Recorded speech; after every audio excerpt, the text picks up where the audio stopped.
When everything shut down, like that was hard in all yogas, not just Kundalini.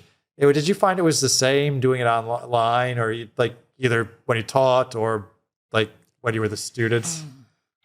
Well, I think in all honesty, we were doing workshops online with Kundalini University with Guru Singh. And I think what we found really was that we made the Kundalini part shorter and just spoke more about like the actual Kriya, the exercise part. We made that a little bit shorter, and we did more mantra. We did more speaking to people's hearts and trying to just, because at the same time, it wasn't just that Kundalini was on a spiral. It was also the pandemic. Yeah. So we're at home now, and, we're inviting people into our home on the computer. They're witnessing us at home, and it felt like a lot of love. It felt like I was able to share so much more love, actually. And I don't know if it was just that I felt that there was such a need for it, or that the people on the screen were hungry for it. I don't know. It just, it was so rewarding. I just have to say, because I think more people were actually showing up for themselves. And it was beautiful.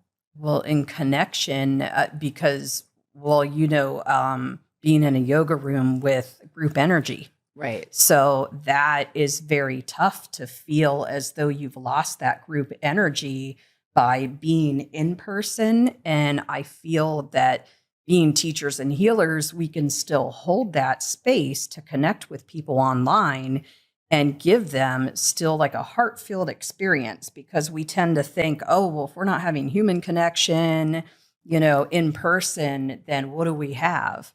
But many of us, we were so tired of hearing the word pivoted, and we were able to bring that online and hold a space for everyone to open their hearts and connect.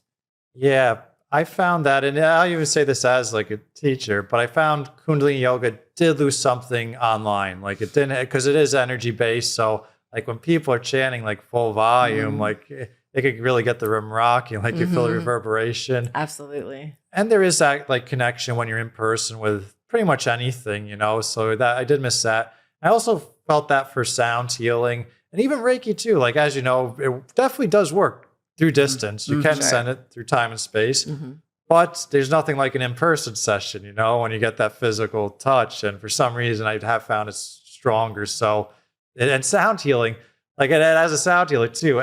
Sometimes when it first hit, I remember like some sound healers will think like, oh, this is just as good. And it wasn't, I mean, you can still sound great, but you really lose something. Yeah. Let's be honest, it's like, that's why I'm like, I could do, that was because you miss that like reverberation, like that gets when you went in the actual room. So, right. And that was my theory. Like it was better than nothing. So it's still going to keep going.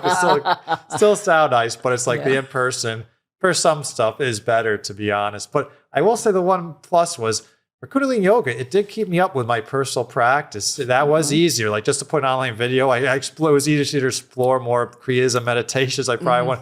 So I'm like, even though it wasn't the same in some regards, I did find there was some hidden benefits that I did enjoy.